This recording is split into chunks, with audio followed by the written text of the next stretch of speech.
Ready. Set. Gamecast.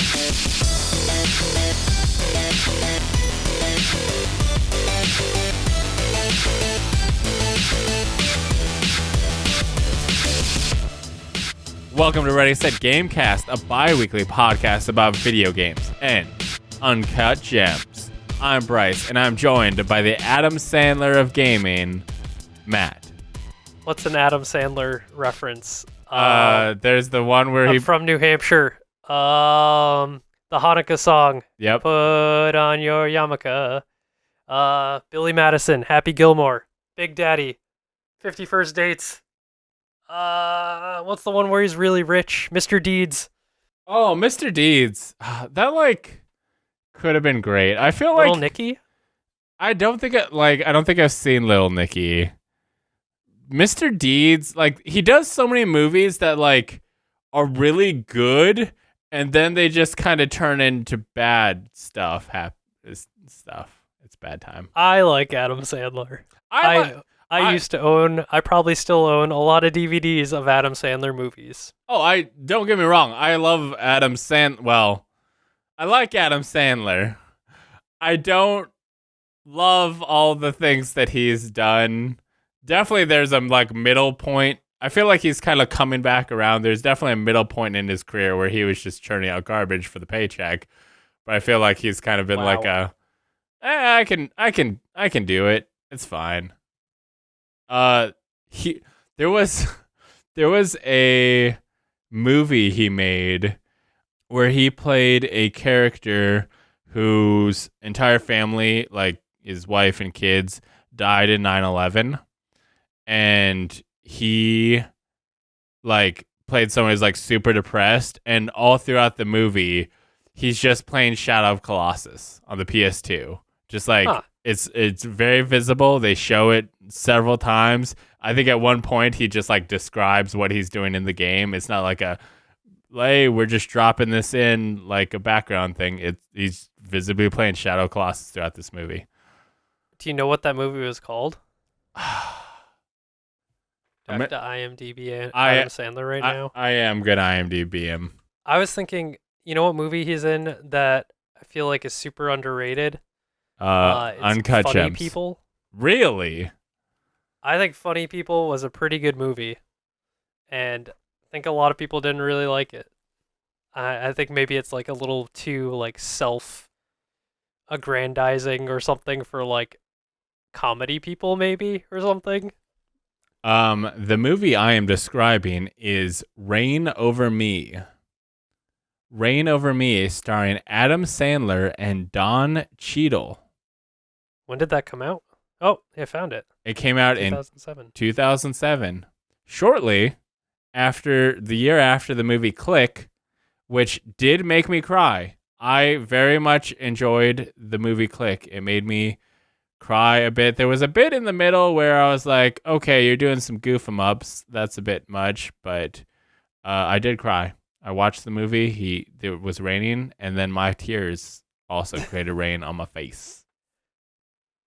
Also going through, we got The Longest Yard. Oh, that's good. I could watch The Longest Yard right now. That. Anger Management. I don't think I ever saw that one, but that one was I'm aware of it. I just remember thinking it was weird. Punch Drunk Love. Oh, The Wedding Singer. Waterboy. Man, there's a lot here. Adam Sandler makes the movies.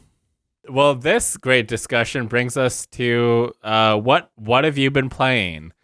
Since I know what you put in your box, I'm going to start off with the video game Littlewood. So Littlewood is kind of a Animal Crossing meets Stardew Valley-esque game where the story with it is that you were an adventurer who saved the world. You stopped a evil wizard, and then the game starts. This chick that you were traveling with goes oh man, you were passed out for 2 weeks. How are you doing? And your character doesn't speak, but you can figure out what you say based on how they what they say. It's a lot of them. Oh, you just said this? I find that weird. But you have amnesia. You do not remember this grand adventure. The only like things that you are able to figure out about the grand adventure is when people are really like, "Hey, remember when that happened? Remember when we like?" You're like, no. Do you remember when we fought that dragon? Those good times. And like, no, I was amnesia.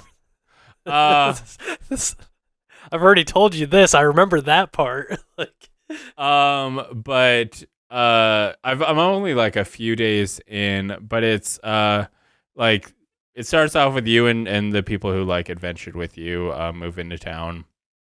You pick out where you're gonna put their houses. You can move everything. There's nothing that cannot be adjusted, from where mountains are, from roads to anything. Anything can be moved. And I guess I'm pretty sure you can create water. I haven't messed with the water. I just leave the water where it is, but I'm pretty sure you can move everything around wherever you want. And as you kind of doing stuff, like more people will move into town, and then like you'll talk to people and they'll be like, "Hey, here's the blueprints for a marketplace," where you can then go to the marketplace and like you basically put stuff in the stalls, and then like the next day, like some of the stuff might have sold, and then you get money. And basically you're kind of just doing stuff to rebuild this town. More people show up. I got like this bird who's kind of a dick. And so it is like Animal Crossing in that regard. I mean, there's only the one bird that's a dick. There's only the one bird. Maybe all birds are dicks, but everyone else. I like birds personally. Well, I fill my bird feeders and I watch them. Do you talk to them? No, I talk about them to my cat sometimes. Well, maybe the birds are talking about you and saying that. Probably like, "Hey, we're out of food. Where's that guy that fills this food up?" Do you get squirrels? Oh yeah, I love squirrels. Honestly, like I have a squirrel calendar. 2 years running. Oh, okay. Like, so it's a pre-made squirrel calendar. It's not like today I got a squirrel, marking it down. No, it's like photos of squirrels holding props. Okay. I like watching squirrels outwit bird feeders. Yeah. It's because they'll be like, this bird feeder will keep the squirrels out, and the squirrel's like, no, I know this one. So if you kind of like pop the thing sideways, you can kind of like scurry in, and I live in this bird feeder now. Like I literally saw like a squirrel pop the top off and just kind of like pop his head down, and I'm like, first. So this is your house. You got a bird feeder house now. Squirrels are. So you're on Team Squirrel and you think birds are dicks. Yeah, I for sure like if there was a vote of like one has to go, I'm getting rid of the birds over the squirrels. That's a tough choice. I don't know that I could. Oh. So I really like birds. I really like squirrels too, though. I don't know. So this Littlewood birds. Littlewood is kind of one of those chill kind of like build up the town by just like doing simple things. Just basically like talk to people every day, increase your friendship with them. Like what's kind of cool is that at the end of every day you will get like kind of like what you get with Stardew Valley, where you'll kind of get the like, hey, the stuff going up. But this, you'll get two screens, one showing the friendship with everybody, and that is represented in levels. There's not like hearts. There's like level 2 with so-and-so, level 3. And it's kind of cool because it is throwing back on that adventuring, hey, you went on an RPG adventure, and now you're leveling up your friendship. And then after that, it goes into the like leveling your skills. Like, oh, I went and fished, and this I've got a little bit more fishing. I chopped wood. I got a little bit more wood chopping. The thing is, like, you are not going to spend all day fishing because there is only like 3 or 4 fish in the ponds altogether. Okay. You do eventually get a like city hall type thing where you can spend stuff to upgrade. Like, now there's a chance for more fish to spawn. There's a chance for more stuff. But it's honestly really chill, real simple. I'm interested to see where things go. I know eventually you can go to do mining and like unlock more stuff. Right now you're kind of locked into town, at least early on, and I'll be excited to see where the game goes. But it's got really chill vibes. And So what well, differentiates it from, I guess, Stardew, right? Is it just like it's focused on building the town rather than building your plot, kind of your farm? that's why it's almost like the dead center between Animal Crossing and Stardew. Okay. Because like Animal Crossing is more just focused on the like talking to the people and just kind of like collecting stuff. Yeah, it's more of like a life sim, like you're just existing in that world. Yeah. Whereas, so you have some amount of that, but you do have the goal of like, okay, I'm building up the town. You can farm in Littlewood. I haven't messed with it too much. I just recently unlocked it, but you are planning stuff. There is that, and there's a lot on like, okay, getting money to then upgrade stuff. Okay. Upgrade the villages, upgrade the shops and stuff to unlock more stuff.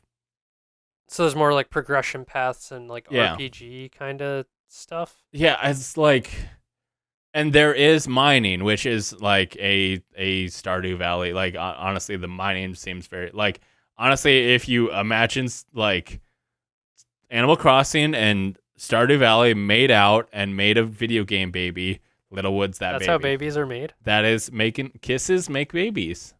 Oh. I I don't know. I don't want to get like, I don't want to give you a comprehensive look at it because, like I said, I'm very early on. It's got very chill vibes. If you're looking like, hey, Animal Crossing, I'm kind of seeing what I want to see. Stardew Valley, I'm waiting for the new update. Check out Littlewood. It just hit 1.0. It's got really cool vibes. And for the cool gamers with the ultra wide monitors, it supports ultra wide. Anytime a game supports ultra wide, I'm gonna tell you about it because I'm an ultra wide gamer and I want the people to know. Hey, ultra wide gamers. This really wide person. Welcome to the Ultra Wide Gamers podcast, a podcast inside Ready Set Gamecast. I'm gonna eat 5 Big Macs. One day, if I finally get enough time, that's gonna happen. I keep thinking about it. I'm like, one of these days, I'm gonna figure. I have next week off. Maybe I'll do it. Maybe we'll film the first season of Food Crimes. Food Crimes with Bryce. Oh God. Hey Matt, do you know what game doesn't support ultra wide? Probably the only game I've been playing for a week and a half. What is that? It's a little game you might have heard of, a little indie game that, kind of had a few downloads. It's Fall Guys. It's Fall Guys. Yeah, it's Fall Guys. This little struggling indie game. Yes, I was also referring to Fall Guys, but I'm gonna let Matt keep talking. Oh, Bryce played Fall Guys. I played Fall Guys. Yeah, how was it? What's your game? Do you love it? Do you hate it? Do you want some more of it? I am in this like rhythm of I'll wake up and before work I'll play a game or two, depending on how far I get or if I win. Sometimes like I'll wake up and I'll be like, I'm gonna go win in Fall Guys, and then I'll win in Fall Guys. Wait, but like, sometimes I don't win, and so then I play like 2 or 3 more. when you say win, do you mean get the crown? Get the crown. Wow, we got a crown boy up in here. How many crowns you got? I just got my 20th the other day. I got the achievement for getting your 20th win. a couple Holy days ago. buckets. I did it. I got the crown that they give you from doing the Game Pass real good. Oh man, that's the other. I'm almost maxed out on my Game Pass in that game. Wow. So I'm in the rhythm of like, yeah, in the morning and at the end of the day, like I've been playing a handful of games at a time. Matt, I'm going to request from you your pro strats. Can you place them on the Okay. table for me? I want to look at them. Yeah. Don't lose at team games is my suggestion. Okay, here's a question from a casual fall guy to a professional fall guy. How important do you think defense is on team games? I play a lot of defense. In fall ball, I primarily fall back towards the goal initially.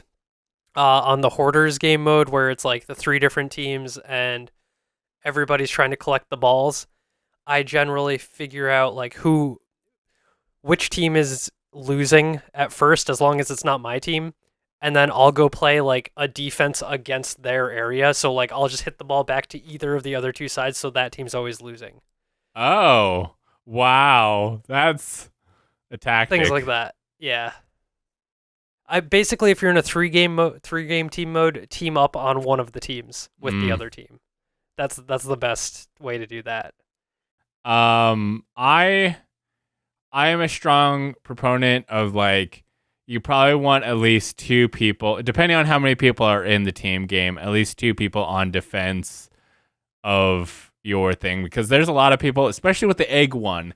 Everybody wants when you want one person like just, I don't know, I stand at the top middle platform if I'm playing defense and hold like the grab button. Oh yeah, that's a great strategy, because like you can keep like your eggs with just like 1 or 2 people, and then if they're not playing defense, then you can just grab them. But especially with the one where you are pushing the big balls around, you have to you need, I think, defense 1 on each quarter, because you can keep the balls in well with just like 1 person, like 1 on each side, because like 3 or 4 people are going to get tripped up by 1 person blocking. But if no one is blocking, then they're just going to roll through and you're going to lose all your balls and it's going to go bad. So we did, me, Beckers, and Darian did a Fall Guys Let's Play. We recorded one the other night.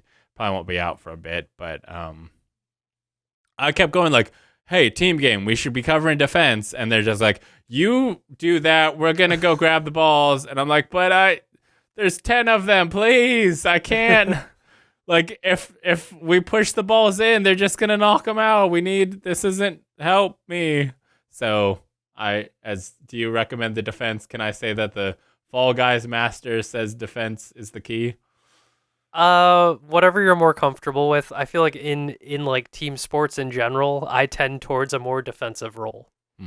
Like, if I was like playing a pickup game of soccer, I would drop back, and I wouldn't necessarily be playing goal, but I'd play like defense and then like clear the ball, to the offense. What is your favorite mode? Oh, I think my favorite race, like, one of the initial free-for-all rounds, is the whirligig. I really like that one. The whirligig involves the spinning sticks, I guess I would call them, and then the windmills later on. Yeah, like fan blades, but sideways. Fan blades, and yeah. That one's... What's your favorite race? That one's fine, but like I always get like I feel like the dead center is kind of like the best strategy, even though like you'll still get tossed. Like the thing with the going dead center is that even if you get tossed, you'll get tossed to one of the side. Yeah, ones. so you still kind of progress. Yeah, but it's just like if you mess up, I feel like I just get like whack against that thing over and over and over, and it gets frustrating. I'll usually try to get through that twice, and if I fall off both times, then I'll just go around to the side. And also, what sucks about that one is that on that final bit, the big windmill. Yeah, it just like is so slow, so you just kind of have to like wait, like or basically, I don't think I've ever succeeded waiting. I've just succeeded arriving at the correct time. I've been like, oh, I happen to be here where there's a gap. I'm okay. Otherwise, I'm effed. Personally, favorite game mode is the memorization one. It just seems easy enough to. I mean, do. yeah. I have failed at that one, but yeah. I got tricked. I wasn't sure on the last one which shape like was where, and then I got convinced that it was a different one, and then, the people left. Wow. And then I lost. You got bamboozled. And now that I think about it, I also really like the door dashing one where you dive through the Oh, doors. I hate that one. I think that one's hilarious, but I lose at it like, I don't know, a decent amount because there's like no way to know. There there is no tell. That's what's fun. It's complete. I don't know. It's fun to just throw yourself at a door and either have it break or you just hit it and fall. It's entirely luck, and I don't like. I get the only strategy that arguably is, or do you throw yourself at the door, or do you wait and let other people try? But if you're in the front, it's like you got to take the chance. Might as well. It's better to jump and fall than not jump at all. That's my slogan in Fall Guys. And then at the end of the day, like once you get to that final cliff, it basically is everyone just kind of like falling down and just like get up. Like it is such a madness. You're just like hoping, other people don't land on you. Yeah, yeah. Because like, oh, I hope I didn't land in a position that just every other person is gonna knock me down. Yeah. Yeah. It's a silly game. Okay, here's a question. How much legs do you think this game has? How long do you think people are going to be playing this? Or do you think I'm not sure, but I saw Jeff Keighley tweet about how Gamescom opening night live, his like live show he does, is going to have a Fall Guys Season 2 preview. So it's blown up enough that he's featuring the Season 2 trailer or whatever with the game modes and battle pass or something. I guess, but I feel like Jeff Keighley's just everywhere right now. Like he was part of the Baldur's Gate 3 panel, which was like, this is completely unnecessary. As excited as I am for Baldur's Gate 3, like you could have just thrown up a trailer with a release date, because from my understanding, there was a little bit more that we got. I'll cover that in a second, but basically they just replayed a section that we've already seen replayed, but now with Jeff Keighley there and also some other people, that is like, is it just like a video game announcement is happening this summer? Jeff Keighley's there. He's like, I'm not doing anything. You just want, okay, I'll be there. I guess we'll see how it does after. I mean, since it's on PS Plus though, you're basically. Everybody owns that has it on PS Plus. I've been playing on Steam, and it sold 2 million copies on Steam. At least that was like the initial figure within that first week. I think it's probably sold, significantly more since then. Yeah, I feel like a lot of the people who have bought the game have bought it since launch. Like they've seen people play it. They've like their friends play it on PS4. Yeah. I've very few people have the pre-order skin. Is my belief. I mean, it's completely approachable, right? Like anybody, any age. It's almost like the Wii when it came out with Wii Sports. It's like anybody at any age can see this and get it, right? You run and you jump, and that's pretty much it. And I think one of the biggest things that makes it work is that you can play together with your friends. Yeah, and it's fun. And it's like, it's really low, I don't know, really low stress, right? Low stakes. There's no competitive mode to it yet. I would not say there's low stress, because literally the entire game is just you hoping to get lucky. It's not Littlewood where you're like, la-di-da-di-da-di, I'm going to go fish. Yeah, I mean, it's a game show type thing, and it's, right.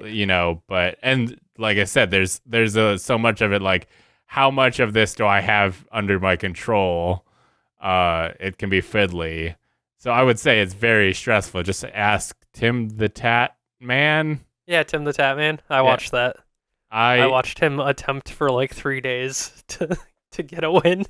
I don't watch his stuff. I just like his inability to get a crown just became that big that all the people knew.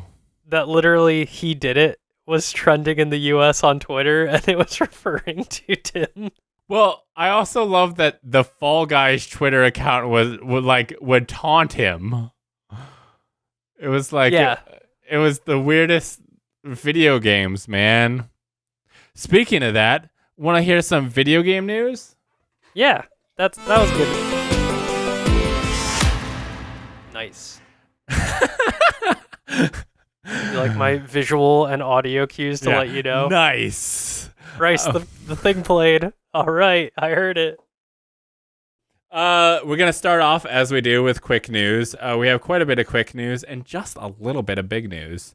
Halo Infinite has been delayed to 2021, which is arguably a pretty big deal because they're like, hey, this is the big Xbox launch game, and now it's not. Yeah, that's kind of crazy. And yeah, that is pretty big news. That's like, the biggest news Microsoft's going to have this year besides, hey, here's our new thing finally. But on the same note, we still don't know how much it costs, the Xbox costs. Yeah. So like, what is the world of gaming right now?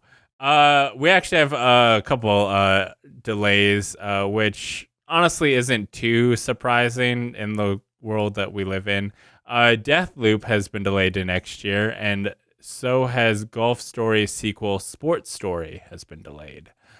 But we have some good news about some things that are coming, including the League of Legends character-based K-pop group KDA is coming back with a new song on the 27th of this month. Had they retired? I mean, I think they put out one song. Yeah, they just put out... that was it? Yeah, one song ever? They did Pop Stars, and that was it. Okay, then I've heard all of their whole, discography, I guess. I'm a super fan. There was some special skins.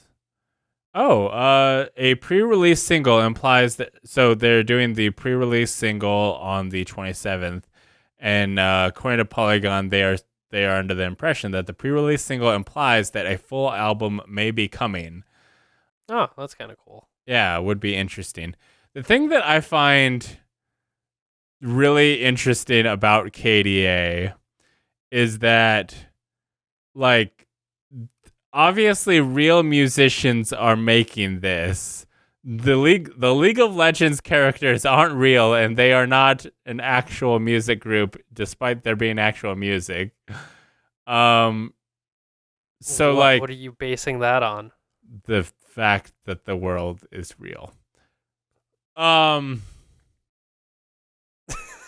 So it's interesting that like the musicians who make this are just like being pasted over with these, these League of Legends characters. I guess they're fine with it. It's just... Do you think they could go on tour and it would be like...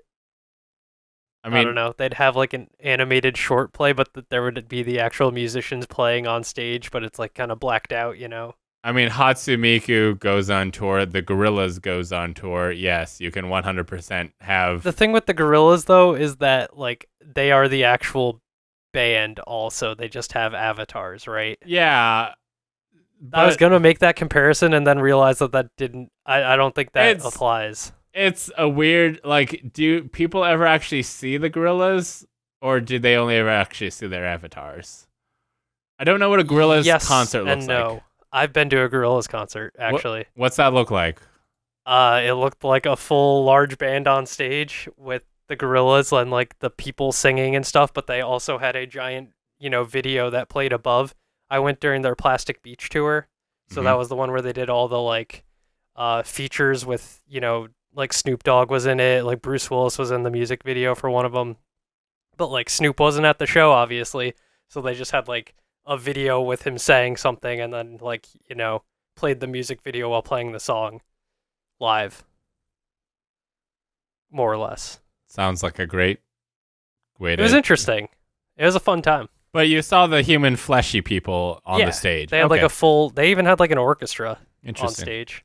I know that like, so Splatoon did a concert recently where they had kind of these like I don't know, it was almost like a projection type thing. It was really interesting. I'm not really sure how to describe it, but they also had like real human band playing the music.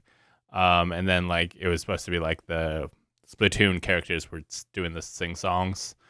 It was interesting. Like there's YouTube videos of it. I don't know if that would be what they would do. Who knows? I would not be surprised if one day we will find this out. Did you hear Travis Scott did a concert in Fortnite? I imagine everyone has done a concert in Fortnite. Hey guys, Baldur's Gate 3 is going into early access September 30th. We were hoping that maybe we would get it in August. It is currently August 21st when I'm recording this, and we are not. It's too late. It's not coming. But September 30th, we will be able to play the early access version of Baldur's Gate 3, and I am excited. I am going to play the great Dungeons & Dragons character Fergus Bog, half-orc ranger, in Baldur's Gate 3. And it'll be great. I don't think this article has it, but there was something about they were going to be they plan to be in early access for like a year. I don't know that, but I would not be surprised if it wasn't even more than that, because from what I've seen, the early access is only going to have like the first chapter of the game available, and even that will have bugs. Like, do not expect a polished version of anything. This is just a, hey, you really want to play Baldur's Gate right now? You want to help us figure out how to break the game? Here you go. Have at it. 25-hour Act 1. Yeah. It's, from what it seems like, it was a substantial Act 1, but it's still only a small portion of the game. I'm excited. With that, with the recent stream where they announced the release date, we did see that, like, we have seen versions of the opening cinematic a few times, but they did add like a little hint more that shows that like they're in hell. They are in the which like, isn't that where Baldur's Gate is? No, Baldur's Gate is a city. A city? Just a straight up like city, like any others. Like, I haven't played through fully Baldur's Gate 1 or 2. So I could not like tell you exactly. I think that like you go to Baldur's Gate during the video game Baldur's Gate, and that's kind of what the deal is. For the first one. Yeah, and Baldur's Gate 2 is you're in that general zone. But there's definitely some like I don't think you go to hell in any of them. I know there's stuff to do with an evil god in the first one. But there is a thing, like, when the rumors of a new Baldur's Gate 3 were mulling around, Dungeons & Dragons released an adventure called Baldur's Gate into Avernus, which is like the first layer of hell in Dungeons & Dragons. And it was like why would you call it, like, why would you call it Baldur's Gate but have it focused on hell? Because like it's a city. Why don't you just have it being about the city? But then the game got announced, and we're just now going like, oh, that makes perfect sense. The game starts off with you in hell. It's Baldur's. Okay, so now the pieces are all falling together. And you know what other pieces are falling together? The fact that the Untitled Goose Game is getting local co-op, and you know what that means? They're getting another goose. What? Yep, they put 2 gooses Honk, honk. in the Untitled Goose Game. Yeah, I might play that. I haven't played it yet. Have you? Okay. I have played it, and this saddens me because like this seems like a really great way to play it, but for all I can tell, it's the exact same game. Yeah, it seems like it. It's like, and I've watched a couple, minutes of it on stream, but it's like, yeah, the similar, in the trailer, they showed like the similar antics. Yeah. Now there's 2 of you. And at the end of the day, Like, there's a lot of stuff of like goofing around and whatever. At the end of the day, Untitled Goose Game is a puzzle game. It is like what kind of shenanigans do I have to do to achieve these goals? Like, you have a list of things that you need to do to progress, and You have to figure out how to execute those. yeah. Like, there's a deal like get the keys from the gardener, and it's like okay, if I honk at him over here, he will do this, and then I can go do this. Definitely, there's a lot of this that playing with co-op is just gonna make this 1,000 times easier because It's short too, right? The game's only a couple hours. Oh yeah, I think it took me maybe like 4 or 5 hours to beat. Okay. There, I don't think I 100%ed it. Because I think you have to complete all of your tasks except for one to proceed. And I think when you finish the game, they give you some bonus tasks that you can do. So I guess that could be a thing that I could do in co-op is try and achieve these bonus tasks. But I would have liked, hey, here's some more like stuff. Here's another area and more like puzzly stuff, because like I playing it with somebody else, I just go like, okay, I know how to do this. You also are here. Sounds like a nice evening. Yeah, I would, for someone who has never played it, who wants to play it with someone else, fully recommend. It's a cool deal. Will only be added to by that co-op element. For someone who has played it before, this doesn't really seem to add much. Just a way to play with your friends, but you already know how to solve the puzzles, presumably. Yeah. But this brings us to the big news. Matt, tell me about. Is there a jingle for that? We have the one video game news jingle, and I'll play it again. Okay, this is the big news though, so that was even bigger than last time. Yeah, we should make it slightly louder in post. Just boost the levels. Bryce, have you heard about free Fortnite? They're giving away the Yeah, free to play Fortnite. It's here. nice. Finally, I've been waiting. But it's only the Battle Royale mode that's always been free. God, And they charge you $20 for a skin. I genuinely want to play the single player mode. Like, that has always seemed kind of cool to me. Well, now you can still on a platform that supports it, but not on mobile if it was ever on there, but I don't think it was. What do you mean? It was on Google and Apple phones. Save the World was on those? Oh, no. Yeah, Oh, that's not the okay. case. I don't think. Don't quote me. Anyway, if you haven't heard, hashtag free Fortnite going around.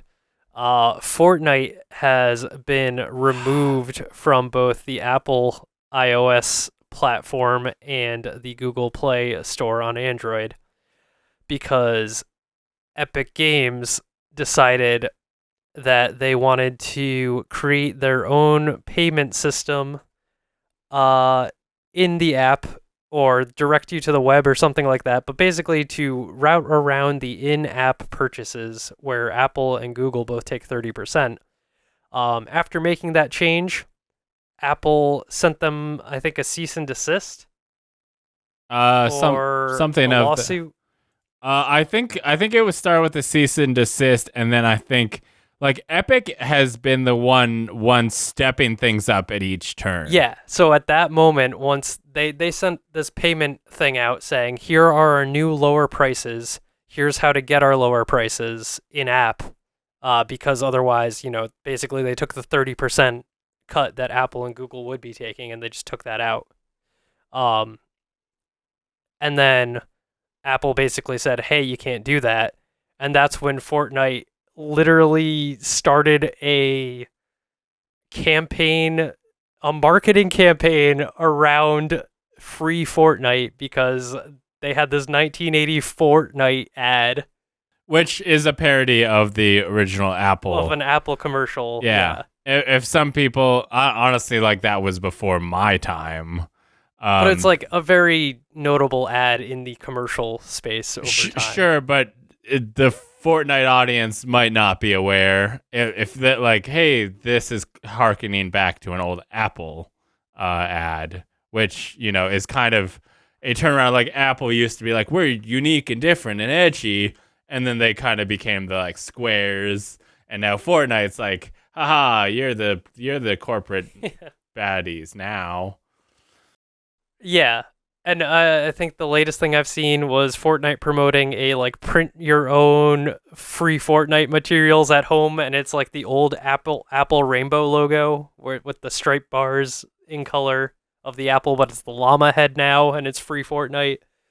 But yeah, Epic has taken this whole thing and gone marketing with it. It's weird. Yeah, let's not forget that they are doing a free Fortnite tournament, including an evil villain.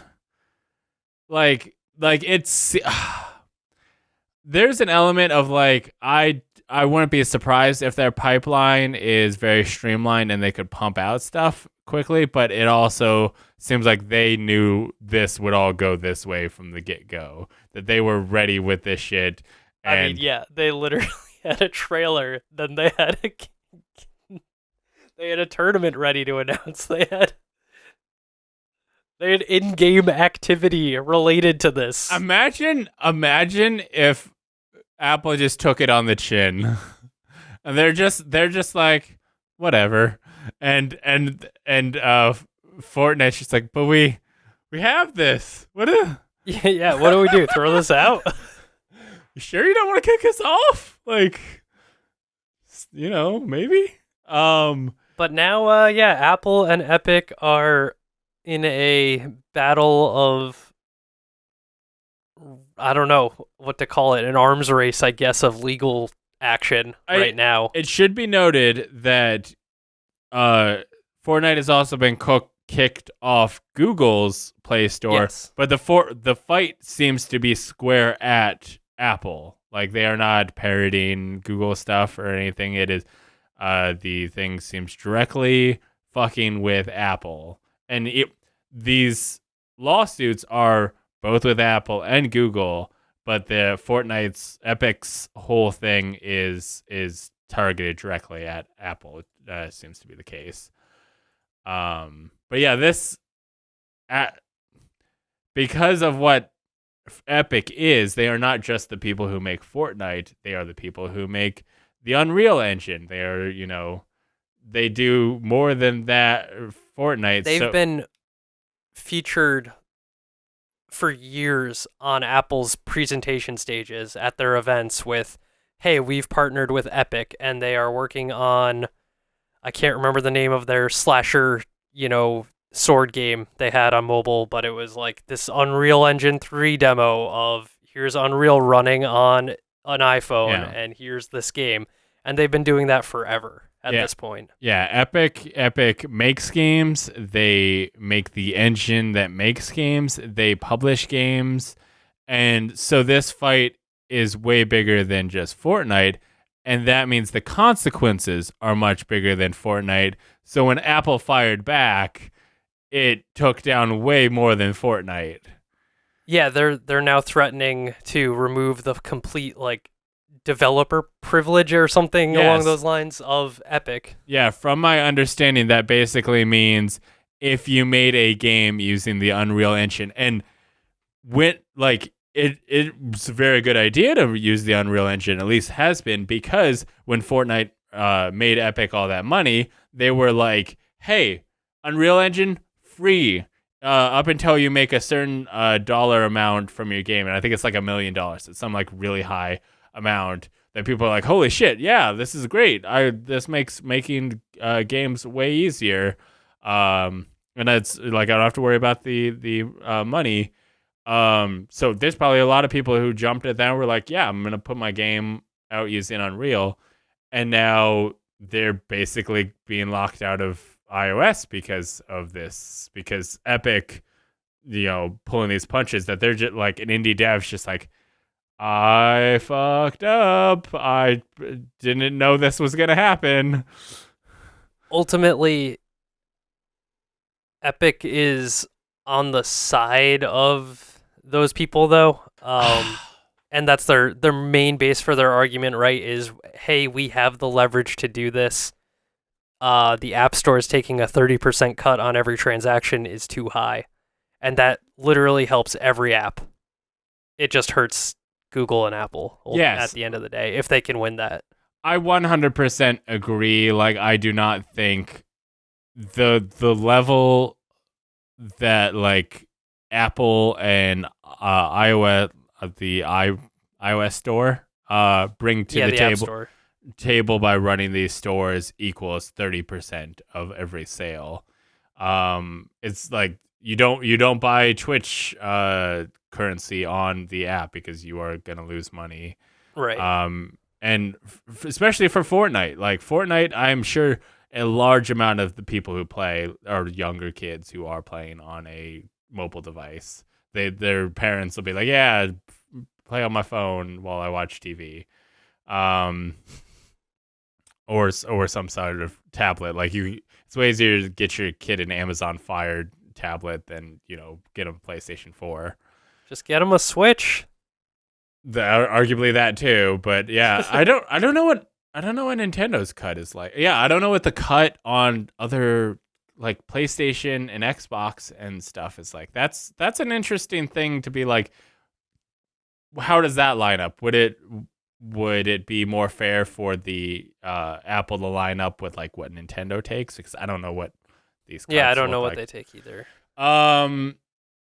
And yeah, like there is a case to be said that like at the end of the day, they're doing a good thing, but the way they're going about it is so weird. And when I first saw it, I was like, oh, that's amazing and that's hilarious. And then like the more it's gone on, I've been like, well, this is bizarre, like how much they planned this out and how much that is falling into place for them. it's like kind of upsetting in a weird way. Yeah, I think it went from, hey, this is interesting. Oh, this is kind of cool that they're standing up. And I mean, at the end of the day, they also want more to make more money on their end. Right.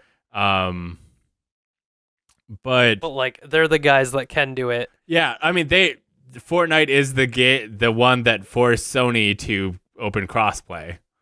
Like, right. Literally, they were being like, everybody else had crossplay, and then everybody just yelled at them of like, let us play Fortnite. And Fortnite was the one who got it first. But once you open that door, you couldn't shut it. Now anybody who wants it can basically have it. And so, yes, if anyone's going to do this, it's going to be Epic. It's going to be Fortnite. But it just feels super manipulative, especially because like who Fortnite gamers are, and the way that they're going about this whole thing feels like they're trying to weaponize children for business. I mean, weaponizing your consumer base, regardless of who they are, for that is kind of a weird practice. Yeah, it's like do the settle this in court.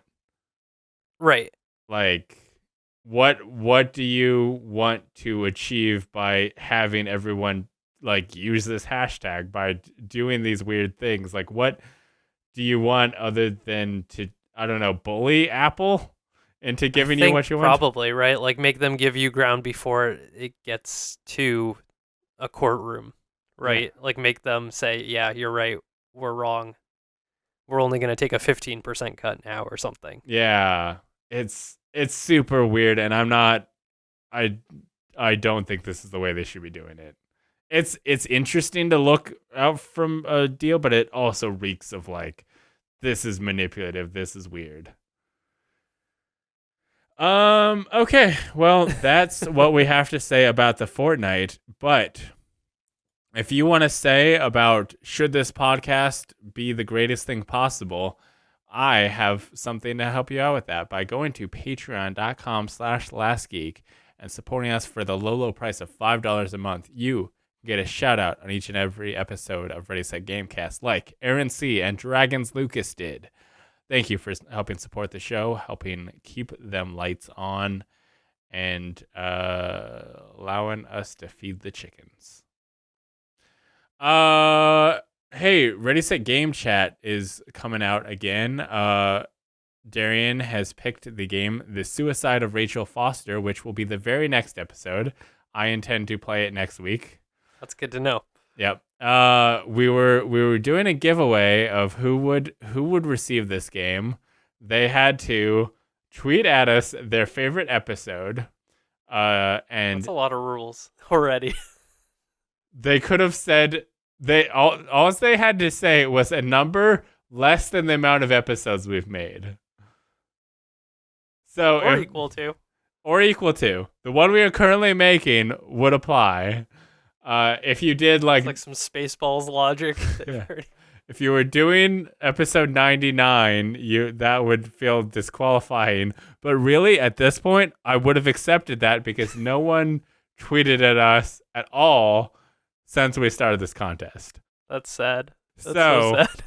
So no one won. I have I think I have 2 extra copies of The Suicide of Rachel Foster.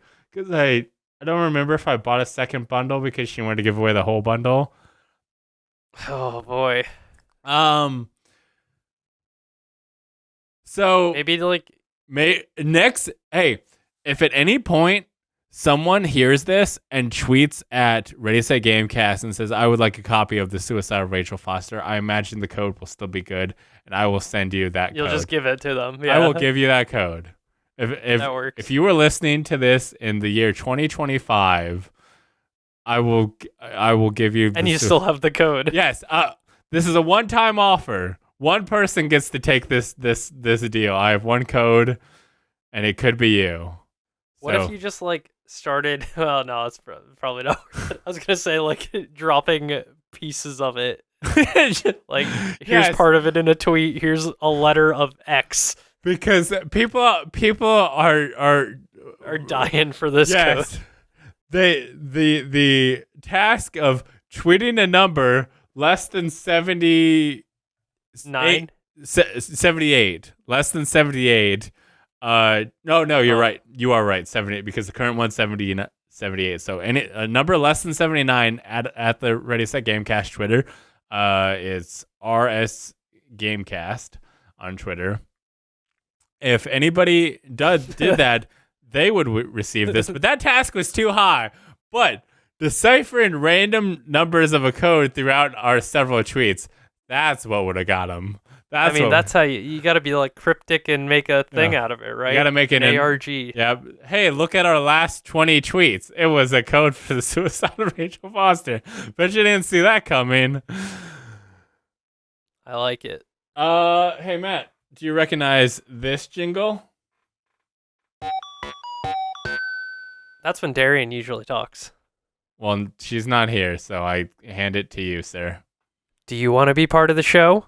Go to readysetgamecast.com/submit to submit a question, comment, or your favorite flavor of popsicle for us to read on the show.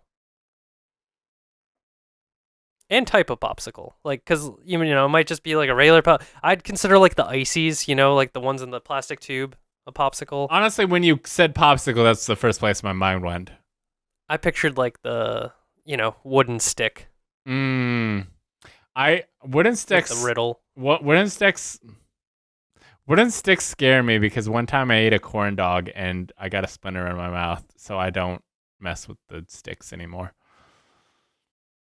That's sad. Because corn dogs are really good. I guess you could have corn dog without a stick. I guess. Do like a pig in the blanket style, but it's a little corn dog? Sure. Pigs in the blanket, very good. Yeah. Very good. Totally. I like any sort of hors d'oeuvre. I can eat a lot of those. Yeah. Matt, do you have a question? Tell us your favorite hors d'oeuvre also. From Eloy Lima. When did video games first become important to you? That's to you, Bryce. Oh, okay. So that's so hard to like answer. Like, I would argue that they've always been a part of my life. Like, I had an NES when I was quite young. Like, I think I've saw the video of us getting it or a picture or something.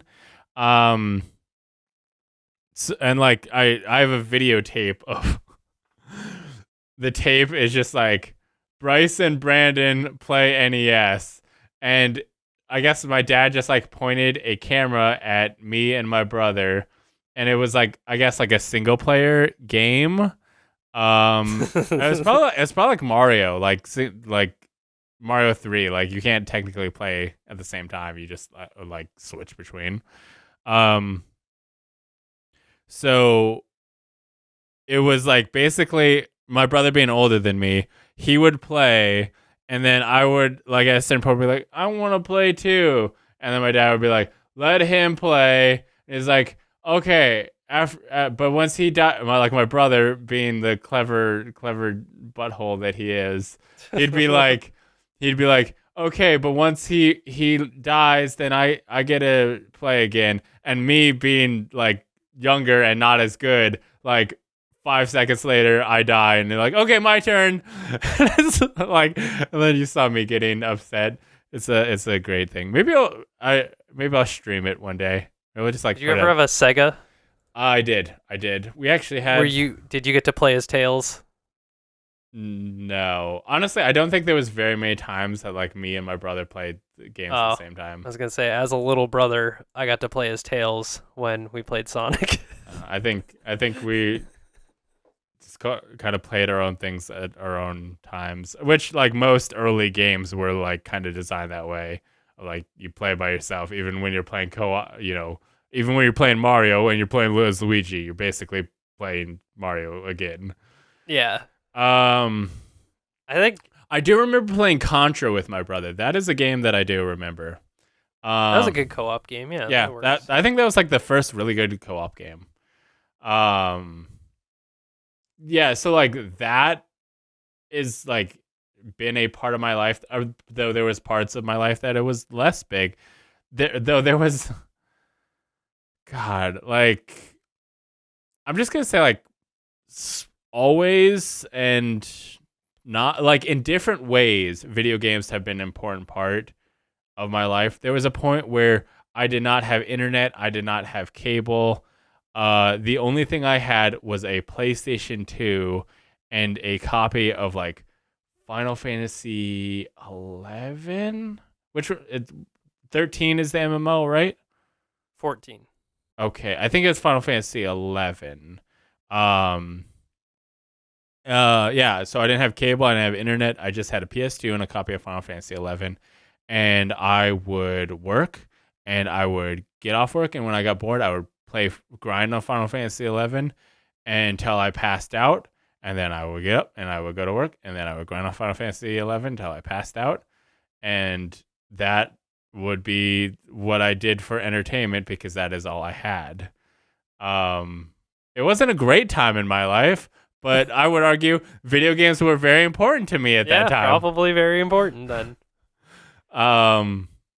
It was fun fact. That's the only Final Fantasy game I've beaten. Do you enjoy it? No. I cannot say that I do. I just remember being miserable that in that point. It was just kind of like I was existing. I was just kind of like, there has to be something more. I'm gonna get out of this loop. Yeah. And then I got internet and things got better. Matt, when did video games first become important to you? So I think I kind of read it the same way you did, or went to the same place you did, where I was like, okay, what's my earliest memory of video game and having video games? And same thing is like at an NES. I think it was actually my brother's. He's a little bit older than me, but not a huge amount. So I think technically that was his, and like I just got to play it. So I played a lot of I had the Mario cartridge with Duck Hunt and the track game, and we had like the pressure pad track star game. Oh yeah, I had that too. Yeah, I keep looking for our pressure pad. Like I feel like I remember my parents like sticking it up high in like a closet. I've like dug through that closet several times and I can't find it, but it's like I don't know where else it would be. And then there were a couple of other games, Blaster Master. and Rampage, I think. But there's like a handful of games there that I played a lot of just like early on by myself, and I guess that would probably like I played the intro to Metroid over and over again because I wasn't very good at Metroid. So I'd say probably somewhere in that like I don't know 6-year-old range maybe. I was about 6 probably when I was playing those because then not too long after that I got uh a Super Nintendo with Donkey Kong Country, and that's like one of the most vivid early video game memories I have. Is I think it was Christmas, and I got the Donkey Kong Country bundle of a Super Nintendo, and it was like that was my video game, and the NES was my brother's. That was kind of like how I took it, at least at however old I was. That's at the how time. I decided. Yeah. So I don't know. I think in that time, that moment is probably what I would think of as that's when they first became important to me. I was like, wow, this thing is mine and it's so cool and I love Donkey Kong Country. I don't even know what it is yet. Yeah, like, I mean, like I said, like video games have been important to me in different ways throughout my life. Like, I mean, early on, it was a source of entertainment. I would say maybe like when I first played it, no, it wasn't really that important. Like I was uh, thinking Power Rangers were cool, and like this wasn't like a big thing. Maybe when I was like early teenager, I would say then it like when I started doing computer games, I think that's where it really like started to become like part of my personality, I guess. Like this is the thing that I care a lot about. And I think like the big thing about that though was the fact that I had the internet. When as soon as like you have somebody to share it with, it becomes like a more important thing instead of just like, yes, this is equivalent to watching TV. It's a deal of like, oh yes, we're playing this game together. We are sharing information about this game. But like it was very big. I played like Creatures 1 and 2, which was like a like babysitting creatures type thing. And then I played like very basic MMOs, MUDs, which were basically an MMO but text based. Yeah, I played some Star Wars Star Wars MUDs. And and then like multiple user documents or something. What does MUD stand for? I think it's technically MUDD. No, it is multi-user dungeon. Dungeon. Yes. That's close. Yeah. Document. It's like you're just all writing in a Word doc. Which I think is harkens back to like was it York? Zork. That's the thing. Because it's all text based and stuff, and then obviously kind of Dungeons and Dragons type thing. I played Star Wars, so it was less that, but and yeah, like the more like I had to share it with people, and then there was a point where it became when I kind of had adulthood and was trying to figure out how to live on my own. I had a like PlayStation, and this was a thing I did, and then definitely like in the last like 10 years where I started making content, where I've like a lot of the people I know through gaming, through streaming. It's very, very important to me. And arguably, like, I don't play as much games as I have before, but like the community, the people I met through gaming. So it's like, it's important to me as a source of community. So throughout my life, like different things. Also, like, me and my brother's a dick. Every time I see him, he is a dick. But a lot of the interactions I've had with my brother throughout my life, like since we moved, stopped living together, have been through gaming. Like there was like an entire year or two that I literally could not tell you where my brother was. Like I think we lived in the same town. I don't think he moved away, But like, if you ask like, "Oh, where's your brother at?" I'd be like, I don't know. I haven't talked to him in a Haven't year. seen him. Yeah, in a year. And then like, I think was it? I think like Kane and Lynch 1 came out, and we were like, "Hey, you want to co-op this?" And like, I talked to my brother for a little bit while we played through that. Like, we played through Destiny 1 together. Like, I would say a lot of the like the most I have talked to my brother in spurts have been while co-oping games together online. I feel like you should foster that relationship through that. Sure, but I don't know. Sure, but as I've stated, my brother's a dick.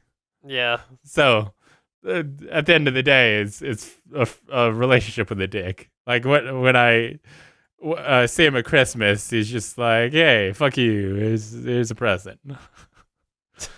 I was over at his house earlier today because he has a washer machine and we need to use it. He wasn't there though, so it was fine. Oh. So that answers the question. When did video games first become important to you? Yeah. Yeah. This I played the most video games when I was in high school, for sure. Yeah, I mean, I think you just have more free time. I feel like that's got to be true for most. College, I played a good amount too, but not nearly as much as high school. Were you were you a good student in college? Yeah, Okay. relatively. Like, I've always been a relatively good student, not like super. Never been one to study super hard. Like, I'll do my assignments, I'll do homework, I'll do decently on tests, but I'm not going to like spend time trying to study and ace a test. It's like, okay, I know as much as I know, and Yeah. that's good enough, and like get a B or something. Yeah, I'd say I'm probably about that same way, but high school I just did not care. I was not there like mentally. I think I tried to skip as much as I possibly could. Fun fact about me, I dropped out of high school. College was better because at least You like chose to be there then? well, yes, but also so my high school, my hometown, like the amount of people in my grade was like 26. Oh wow. So That's like what every class for me was. yeah, so like there is no picking classes. Everybody takes the same classes. You have your math, you have your science, you have your history. There's not like, "Oh, you want to learn about this? Take this." We did not have that. So there was no like, "Hey, I am interested in this subject" type thing. And without that, it was just like I do not care about any of this. Yeah. And then college, it was like I like learning about graphic design. This is a cool thing. And like the other stuff of like, oh, you have to take Spanish, as like I guess I will do what I can to muddle through this, but I just want to learn what I want to learn, and it's kind of ridiculous that is not the system that is in place. In fact, the whole homework system is dumb to me, because it's just yeah. Homework's a little. yeah, it's just like why don't you just teach me what I want to learn? We just do this during class. Yeah, why don't you just teach me what I want to know, and then we leave and stuff. Like, I'm paying for this, especially in college. The whole I'll system. see you multiple days a week. Don't worry. Yeah, the thing's weird, but yeah, once I actually had some like interest in it, there was still in the graphic design classes where they're like, prove that you know how to use your shutter speed in photography class by doing this. It's like, okay, I'm gonna do the bare minimum to just kind of muddle through this. It's not gonna be good. It's not gonna be interesting. But I want to learn photography. Yes, I'm glad that you taught me this. But this is not what I want to create. I want to learn these skills so I can create what I want to create. And like, I took video editing and I'm able to make these podcasts. They would not let me turn in a podcast as a video editing class project. But that's how I feel about school. But we should go to housekeeping. Go to lastgeek.com for links to the podcast on all your favorite podcast services, including iTunes, Spotify, and Stitcher, as well as the video version on youtube.com/lastgeek. If you like the show, please subscribe, rate, and review it on iTunes, Stitcher, and Podchaser. It helps us grow and become more powerful.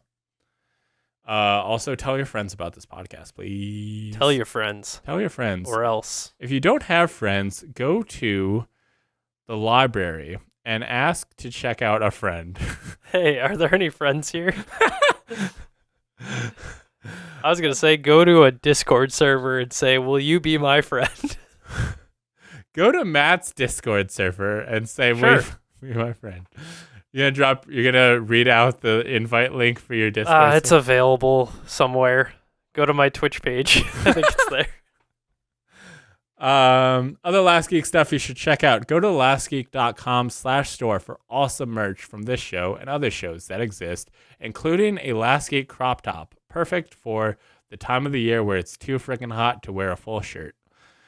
Which is all the time when you look this good. You know what I'm talking about. Check out the newest Game Corp, where we make the game Sharkspank, which is funny because in a previous episode we were just talking about random game like we have a channel that is like potential game names, and we were just reading off stuff from there. And then somebody who listens to the show came to our live show and was like, at the live show, people can like give us game ideas. I write them down on a piece of paper, and then we like read them out and pick And which say one. what the game is. Yeah, like decide which ones we're gonna expand on. And so somebody who saw that, like, we're like, no, I want to hear about Sharkspank, and then we had to do it live. Dungeons and Gamers is out on YouTube and podcast services everywhere. Matt, what's Dungeons and Gamers? I don't even know, honestly. I've been just trying to learn how to play Dungeons and Dragons this whole time, and then they brought these gamers in, and they were just, confusing me. God, There's dice rolls, and you have to click on things because it's digital. I'm so sad that like we're now at the point in our lives where we're stuck with the name. I kept telling myself, like, okay, we're just gonna do that. We're just like, it just happened to be like I created the Discord channel called the Dungeons and Gamers just for a thing, and then the name just kept going. But I was like, I will change it soon. And now we have a logo that Matt made, and now I guess we're just gonna keep living this lie. If you could change all the stuff right now, the Twitter handle, the show name, what would you make it? I mean, I think the hope would be that like we play, and then like a thing like the party gets like a name, like, oh, we're the bandits of Hoodledoo, or like That sounds okay. the hero. See, I was gonna say heroes, but the group we're working with, I don't think any of us should be called heroes. What are like other D&D outfits? Where are their names from? I mean, obviously the big one is Critical Role, which is kind of a deal of like when you roll a 20, it's a critical roll, but also they were all voice actors, so it's like roll as in like the roll, but they spelled it wrong then. Yeah. I mean, there's Rivals of Waterdeep, was a deal of like they are players in the city of Waterdeep. There's things like I've seen One for All, which is a D&D series, which is like they show the one on a roll. One. Yeah. Oh, that's right. I think I suggested the natural 20s. Like, instead of 10s, we're 20s, Okay, Like, but oh man, he's a 10, but he's a 20. I have a feeling that has That's to be probably taken. taken. That has to be taken. And then also like natural 20 is like if you're at all into D&D, like of course that is more familiar than natural 10 would be. Yeah. I will say that one of the like top D&D podcasts right now, like I just looked on like the leisure section of iTunes, and number 3 was Dungeons and Daddies. So it's like, well, they're using the Dungeons That's thing too. though. It does work better. It is better. That flows a little It better. is better than ours. That wasn't to say Dungeons and Gamers isn't good, but Dungeons and Daddies is like, yeah. It's far that's- better, yes. There's many better choices than the one that we are now existing in. And maybe at a certain point it'll change, or also there's the possibility that maybe I like the idea of like no matter what happens, like this one stays existing, like Katie keeps doing it. But I am toying around the idea of running a D&D campaign, which of course I would turn into content. It's legally required for me to. Does it even need dungeons? Does it need to be dungeons and? Yes, because if you see dungeons, then you automatically no. I mean, no, it doesn't have to be. But if you were gonna do, if you were gonna call it like kobolds and condensation, like that's a D&D monster, and like I think you would, as long as it has an end, I think you might get an idea. There's other options, but at a certain like the more episodes we make, the more we promote the name Dungeons and Gamers, the more locked in we are. I'm kind of surprised Dungeons and Gamers wasn't taken, but also I guess I understand. It's not a great, especially for the concept of it's people who play tabletop games are also called gamers. So yeah, it's literally called a hat.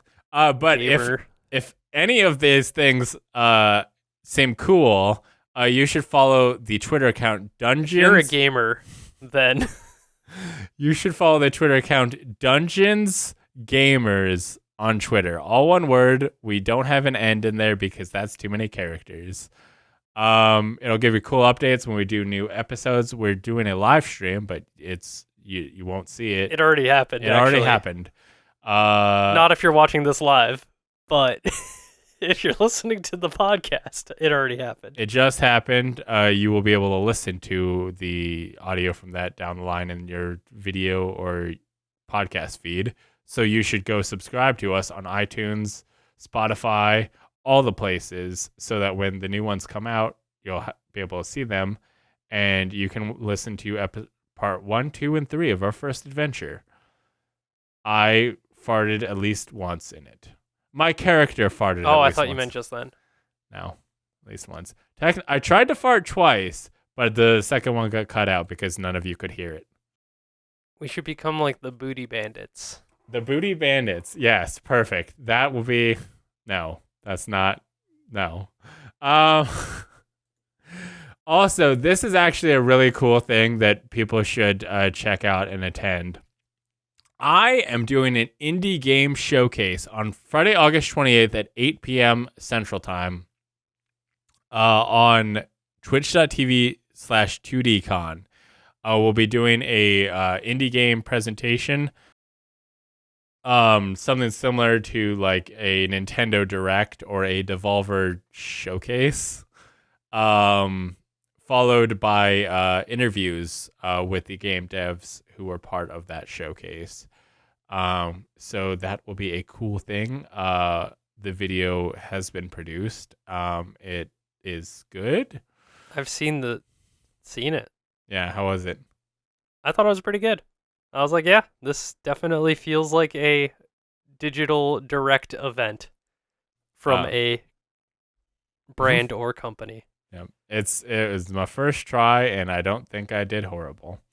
So if you want to see what it would be like if I did an indie showcase, or better yet, want to see some cool indie games that you should be playing, you should watch that indie showcase, and then you can be like, be in chat and be like, I want to know why they put turtles in it. And I will then see that chat message and say, hello, Jeremy Pippin in the chat would like to know why turtles. And that's a great way to communicate with me to them space-time. But this brings us to the end of the show where we ask Matthew, where can people find you? On the internet. Woo! Twitch. Yeah, let's start with Twitter. Twitter.com/DilbertPickled. Okay, now to Twitch. Twitch.tv/DilbertPickled. Hopefully I'll have, plans to stream some more soon. Don't hold me to that, though. But, maybe. You got an Instagram? Yeah, but I don't use it. You got a YouTube? Technically, yeah, I think I have the one associated with Dilbert Pickled. You got I don't think there's any videos there though. I used to save my Twitch VODs and then upload them just privately there like years ago. So I had them as like backup, but I never did anything with them. Do you have a TikTok? No, I don't trust any permissions on any apps, so I limit how many I use. That's why I don't use Instagram probably. I said, oh, frick. I should get rid of Instagram. Oh, okay. Quick, last minute news story. Hey guys, don't buy an Oculus because you are now you are now if you sign into an Oculus for the first time, you will be required to sign in with Facebook. I said every time someone bought an Oculus, I said with my human mouth, that's a bad idea. You should buy a Valve Index. And I'm like, no, I don't want to play with wires. And I'm like, okay, if you want to pony up to Mr. Facebook, and it's biting them in their ass. So there it is. There's the news. Good news if you already have an Oculus, you have till 2023 till you're forced to do it. Yeah, unless you buy new hardware. Oh. Because if you're like, oh, I'll upgrade, they're gonna find an excuse to log you in at some point. Yeah, get something else. Yeah, their whole thing isn't worth having Daddy Warbucks on your butt. Okay. Is that his name? No, I think it's Zuckerberg. Zuckbucks. Zuckbucks. Gotta give him them Zuckbucks. You can follow me on Twitter. That good Zuck. You can follow me at Twitter at LastGeek. You can follow me at twitch.tv/LastGeekPlays. You should follow me at youtube.com/LastGeek because you will see things like each episode of Dungeons & Games. You will see this podcast there in video form. I've got a Fall Guys background. Fallout Guys. I love Fallout Guy. I should add that as a Gamechat Corp game. Yeah. It's like Rock Band and what? Fall Guys. But everyone's emo. I was gonna say it was like Fallout, but Fall Guys. Okay. Well, maybe the setting instead of this happy world. But the soundtrack is Fall Out Boy. Yeah, you're going down, down, in an earlier round. Twitter, Twitch, Instagram.com/LastGeekPlays, Facebook.com/LastGeek. If you got that Oculus and need to have a Facebook to log on into it, because that's another thing. Don't have a Facebook login? Too bad. You gotta get one. Imagine a literal Facebook. I won't. That is what the dream of Facebook is. TikTok.com/LastGeek. Yep. Also, if you want this video game, just tweet it Ready Set Gamecast on Twitter. RS Gamecast. That's the end of the show. Thank you for listening. This went on longer than it should have. But that's fine because we talked about college and Zuckbucks. It was great. There was a lot of side conversation, and that's why they listen to a podcast about video games, because literally, like, you already know. And Adam Sandler. Yeah, you already know this news. If you were at the point in your life where you were listening to a video game podcast, you probably already know this stuff. But you don't know how we feel about Littlewood, and now you do. And for me, Littlewood sounds all right. That's my truth. That is a great truth. Okay. Thank you for listening, and we'll see you again in 2 weeks. Goodbye. Bye.